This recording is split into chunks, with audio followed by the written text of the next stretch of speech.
numb as they come. So scribble, scribble on your pencil pad. Rebecca, your doctor in New York is a quack. He gave you a Band-Aid, not a cure. My method would be to do some digging and figure out what's really going on inside your mind. And then we can discuss the appropriate medications. So that's great, but I need to be better by Monday? The question we may have going forward is, when Rebecca Bunch becomes more specific, does that contradict the mission of the show? In high school, I had a conversation with a friend, and I can't remember what we were talking about, but it must have been about gender relations somehow, as often came up between two awkward teenagers finding their voices, and we reached a moment where she said, "Look, at some point, you can't know my experience, my life." And that's something that I feel like everybody hears, or has to hear, especially as the armchair liberals we become scrolling through Twitter. It's a profound truth, but one that I nonetheless wanted to not be true, and maybe it was simply the ease with which I could reject a challenging statement coming from a female person, which is again our occasion to remember why it's important. For men especially, we didn't all graduate with degrees for comparative studies in the lives of literally everyone, so why do we behave as if we did? Granted, recognizing when we must yield to another's authority on a given subject can be difficult, which can then be our rationale for yielding by default to make things less difficult. But in this instance, I didn't. And while I've grown since then, I partly measure the idealism in my liberal heart by the dream that given enough engagement, enough conversation, we can know somebody's life, at least to where we can make some kind of difference. In essence, I dreamt of telepathy. Because without this telepathy, how can we solve problems and make things better? Doesn't this impact our ability to communicate? Listen up, gang! Be normal! Rebecca Bunch is a character who sees the world in a way others don't. She's always making these odd observational statements as non sequiturs, like we're hearing her thoughts, and nobody ever responds to them. I'm gonna go kiss my boyfriend some more. Sorry about the loudness of the pants. I don't know why people fish in these. You think the sound would scare away the fish. But we do, because we think they're funny, those tiny moments between the actual dialogue. We're the only ones who get it. When we feel that Rebecca is a lonely character, we are alone with her. Rebecca is a crazy ex-girlfriend, which is itself a politically correct revision of crazy girl, or just crazy, an attempt to couch an irrational claim in the collective understanding that women are from Venus, and that label is the ultimate target of the show we talk about here. The theory presented for how one undermines the term's power is by invitation. The showrunners create an empathy exercise to where we see these tiny familiar things in our thoughts and behaviors all the way up to the big moments, and on this vertical journey of identification, we are all Rebecca Bunch every step of the way. Only 2 hours from the beach. My goal isn't to make people like her. My goal is for you to understand where she's coming from and why she's doing what she's doing and why she's quote-unquote so broken inside, to quote the cartoon Sun. You type crazy ex-girlfriend into YouTube and you may see the curious preponderance of this same wavy-haired woman, but far more you see what look to be found footage horror short films, and they're all incredibly popular. What we might have here is confirmation that for the stray YouTube visitor who happens upon these videos, he or she may believe in the term crazy ex-girlfriend, even lightly, without much thought, and then he or she watches a video and sees something like this and thinks, indeed. And I take issue with that indeed. You know, it's funny to think about this juxtaposition of the awful substance with its very earnest criticism in the form of music videos and behind-the-scenes interviews of a television show called Crazy Ex-Girlfriend. That elements from the show begin to encroach upon the original is a kind of accidental analog to the mission of retaking the term, and so appropriate considering the show's origins can be traced back to YouTube. Maybe those stray YouTube viewers don't think it's a big deal, which is again precisely why things are often a big deal, the subtle potency of implicit bias or collective indifference obviating the apparently enormous challenge of self-reflection.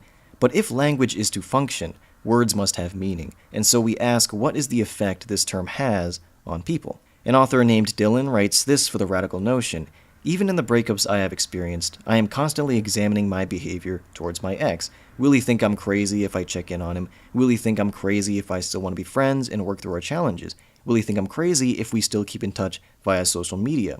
Where is the line, and who is responsible for drawing it? I would argue that I have actually felt more insecure in the breakup stage of a relationship than in the relationship itself because I am fixating on not being labeled as the crazy ex-girlfriend. For the woman in this situation, part of it is insecurity. For the man in this situation, it's dehumanization, and this is a chicken and the egg. An engine driving abuse in relationships, or between heterosexual men and women, generally is the man's dehumanizing gaze, that he doesn't see her as entirely human, granting license to a creative range of violences, as we learn by the end of page 1 of the Everyday Sexism book by Laura Bates. In military terms, labels and name-calling are part and parcel to conditioning the human mind toward killing the enemy, which is not a human instinct, and in fact wreaks havoc upon the psyche by way of post-traumatic stress disorder. Killing is not natural, it is not human, and militaries more than anyone understand that well. They train soldiers and units to develop camaraderie, because while most people choose flight over fight if their own life is in danger, they choose fight if somebody they love is in danger. And on the opposite end, they dehumanize the enemy to make them easier to shoot at. As former Army captain and peace advocate Paul K. Chappelle points out, the Greeks called their enemies barbarians, and we've called our enemies Kraus, Japs, gooks, ragheads, and terrorists. When we call somebody a crazy ex-girlfriend, it's that same dehumanization principle to a different degree. Women dismissed as such are suddenly vulnerable to certain things, for example, I would imagine, voicelessness. Crazy people are hard to take at their word, and that too is a kind of violence, it's just a different kind. So from Dylan's experience, we begin with the idea that every woman, and particularly those in heterosexual relationships, are at risk of being labeled as a crazy ex-girlfriend. And we understand this implicitly because the work of labeling is not so deliberative or even fully conscious, which is not to excuse it. It's just true that evil is so broad as to encompass authored evil and unauthored evil. The usage of the term can be so flip, like it doesn't matter. But when we think to Rebecca's situation in Crazy Ex-Girlfriend, after the breakup, Josh didn't see or hear from her for 10 years, and in fact got back with Valencia. The term only comes into play when Rebecca leaves a job that would have paid her $500,000 a year and moves to a completely new place. As Scott demonstrates, we might think somebody who did that is indeed being a crazy ex-girlfriend. C-R-A-Z-Y. I know how to spell, Scott. She's a crazy ex-girlfriend. And that's our oldest complication that may be confusing for us at times, because the label is always used unfairly, but with Rebecca, it's a little bit more ambiguous. And that's when we arrive on the element that becomes a recurring theme with the show, which is something like phases of normalization. Going in, we're meant to assume that the label is bullshit, and so the first phase is accepting a measure of Rebecca's actions are unusual, but persisting in the belief that the label is still bullshit. Essentially that a woman fresh out of a relationship is at no point a crazy ex, and also that the same woman who does something unusual is not a crazy ex either. The difference between those two is why we have a TV show at all. The former is something we should all accept, but the latter requires those phases. It requires a process. And that process is all about contextualizing Rebecca's unusual behavior. Maybe she's doing these things for love, and that in addition opens up commentary on the commerciality of love as packaged to small children. And then maybe it's about a childhood trauma, and so on. The more we can explore, the more we can normalize. And that can't happen if Rebecca is completely faultless, if she's been unfairly labeled, by which the only conclusion we would draw is that assumed understanding of this label is unfair. In this, what Rebecca Bunch suggests to me is that the term crazy ex-girlfriend is in itself kind of multidimensional, something that would then take a multidimensional response to deconstruct and erase, and that job is so hard sometimes that maybe we forget or lose track of how it's being done.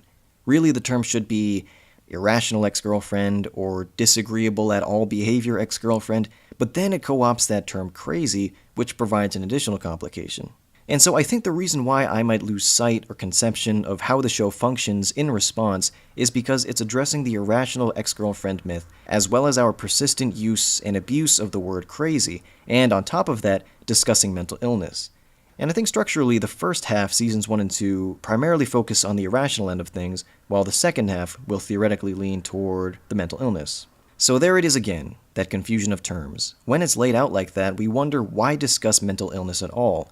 It would seem to have no place in a conversation that challenges the myth of the irrational ex-girlfriend and challenges our misuse of the word crazy almost generally. The answer to that myth is definitive, to simply say that women are not irrational because, first of all, individuals of any gender do not represent the whole, and the ex-girlfriend in your life, whether an ex or somebody you know, has her reasons for doing whatever it is she's doing, and it's possible those reasons have to do with surviving in a patriarchal society, which would naturally have an inflection of counterculture, drawing resentment as a start. Oh, it was nothing. It was just like a stupid clerical error. But yeah, no, I'm definitely going. Sounds like a hoot. Hey, oh my gosh, this just popped into my nogs. Do you want to go together? Along with the observational comedy, another one of Rebecca's habits is to say, "This just popped into my nogs," which she says when something totally did not just pop into her nogs. She says it to Valencia in her quest to befriend her, and to Josh in her quest to get him to sleep in her bed. She almost says it to Silas, but just does the hand gestures. This is interesting because she knows she has to present herself a certain way, that she must pass, appear spontaneous rather than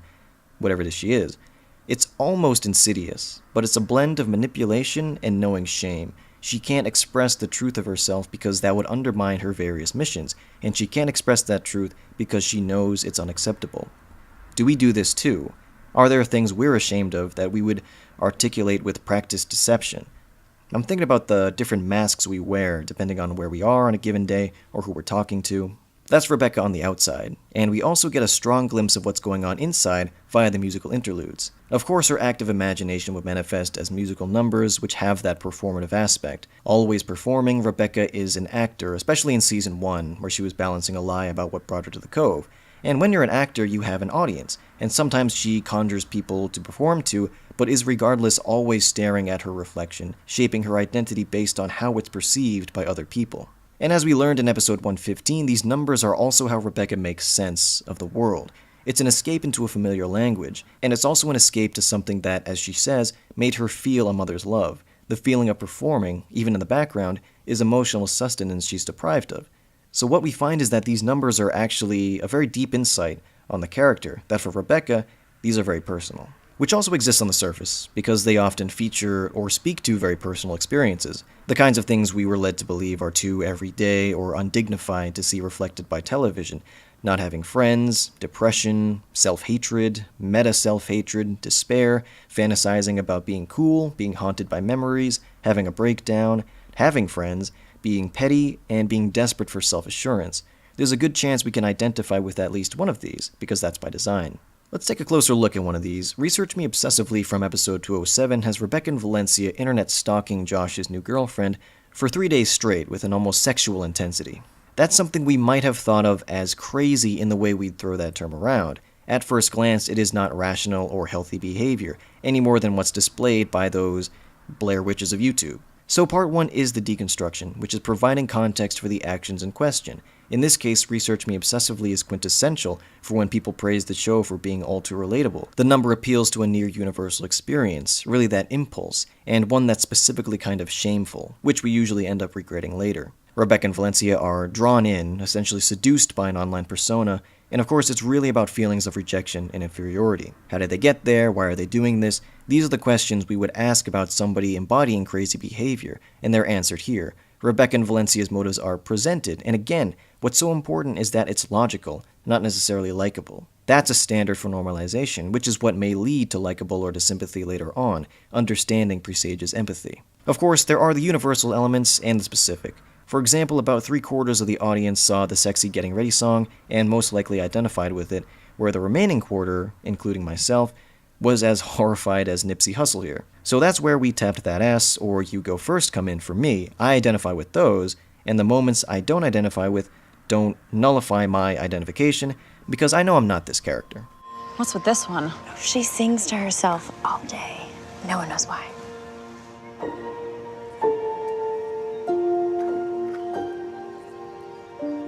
After the Season 2 finale's big reveal, still Rebecca is not irrational or evil and trustworthy, like the Sharon Stone she imitates on a poster for Season 3. No, it's that she suffers from anxiety and depression, as we see throughout, and she also has an active imagination and hallucinatory episodes, that kind of dissociation which provides the rationale for endangering herself and others.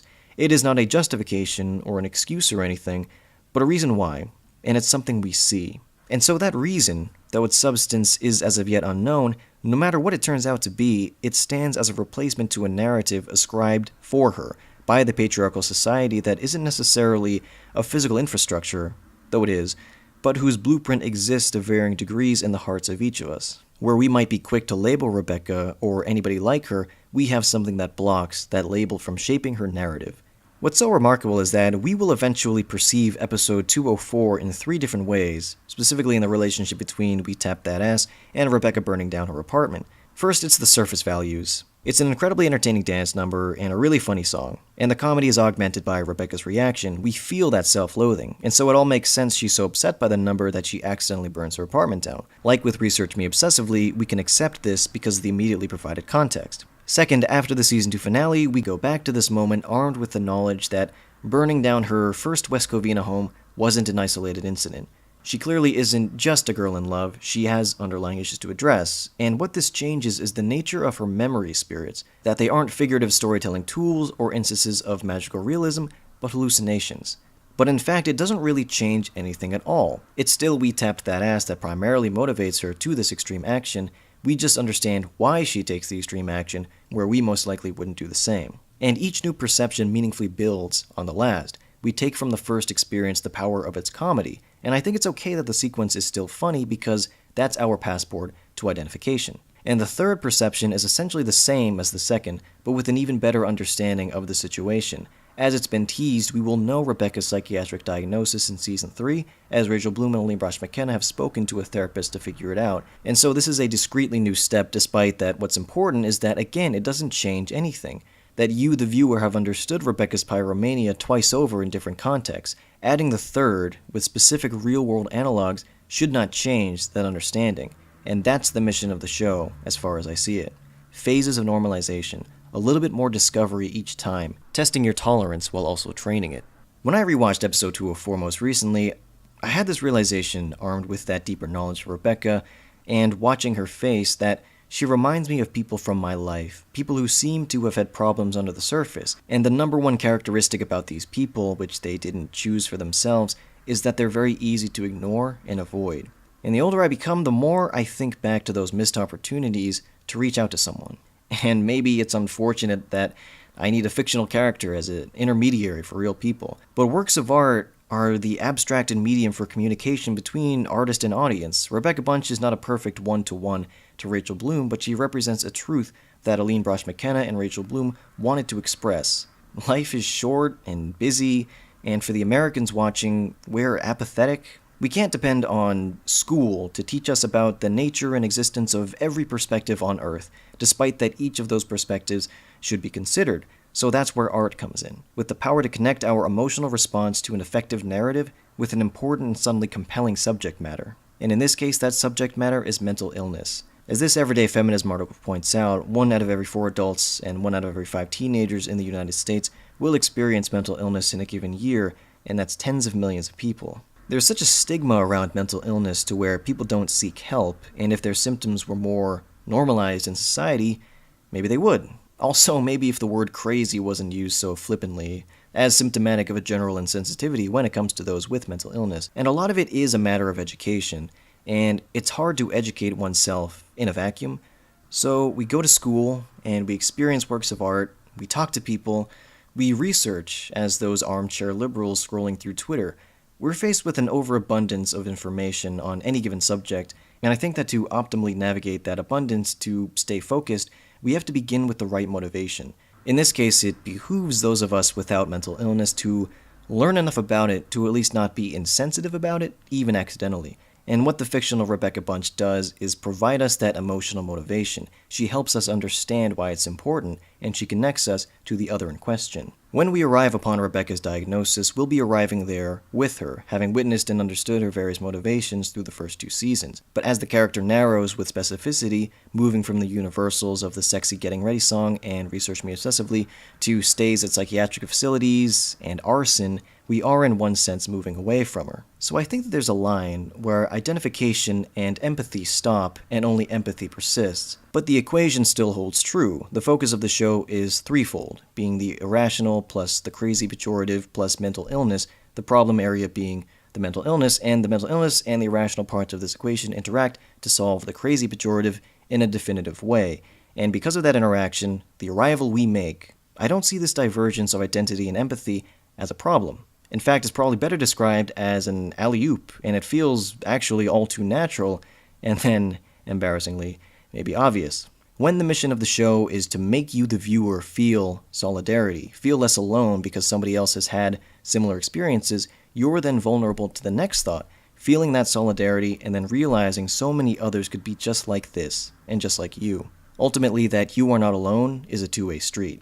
I have to level that perfect one-to-one telepathy may never happen, until it literally happens when Samsung puts a phone in our brains, but even then we may never fully know the experience of someone else, the experience of an other. But when we try, when we find an inroad to identify with another, when we work the muscle of empathy and humanize instead of dehumanize, the results can be surprising, and depending on you and the Rebeccas in your life, could be the difference for somebody in need. Somebody who, like Rebecca Bunch, can pass pretty damn well, for whom things just pop into her nogs. We are all Rebecca Bunch until the moment we are not, and that line is different for each viewer. But what that identity does is make us care, and caring is remarkably essential to the functioning of a society. Okay, so just imagine I'm like floating, like on a pillow of magic, and there are men with trumpets lining the walkway. Wow. It's the movie Slumberg. It's fine.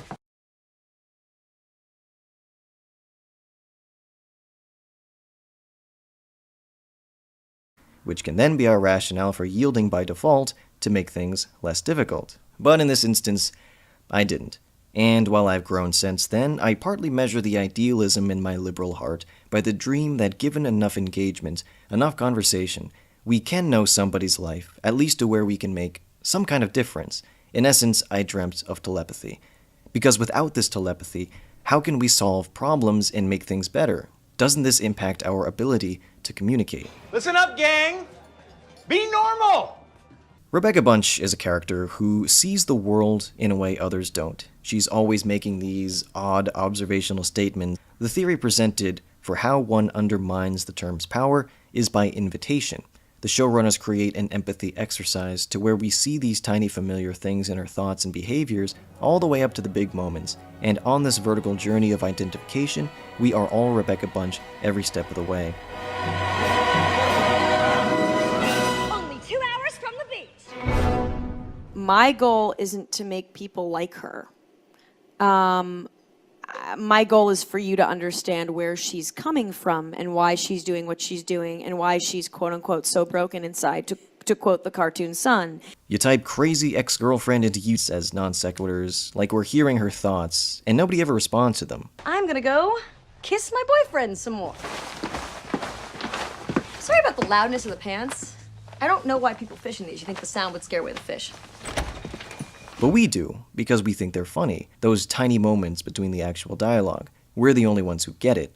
When we feel that Rebecca is a lonely character, we are alone with her. Rebecca is a crazy ex-girlfriend, which is itself a politically correct revision of crazy girl, or just crazy, an attempt to couch an irrational claim in the collective understanding that women are from Venus, and that label is the ultimate target of the show we talk about here. Numb as they come, so scribble scribble on your pencil pad. Rebecca, your doctor in New York is a quack. He gave you a Band-Aid, not a cure. My method would be to do some digging and figure out what's really going on inside your mind. And then we can discuss the appropriate medications. So that's great, but I need to be better by Monday. The question we may have going forward is, when Rebecca Bunch becomes more specific, does that contradict the mission of the show? In high school, I had a conversation with a friend, and I can't remember what we were talking about, but it must have been about gender relations somehow, as often came up between two awkward teenagers finding their voices, and we reached a moment where she said, look, at some point, you can't know my experience, my life. And that's something that I feel like everybody hears, or has to hear, especially as the armchair liberals we become scrolling through Twitter. It's a profound truth, but one that I nonetheless wanted to not be true, and maybe it was simply the ease with which I could reject a challenging statement coming from a female person, which is again our occasion to remember why it's important. For men especially, we didn't all graduate with degrees for comparative studies in the lives of literally everyone, so why do we behave as if we did? Granted, recognizing when we must yield to another's authority on a given subject can be difficult.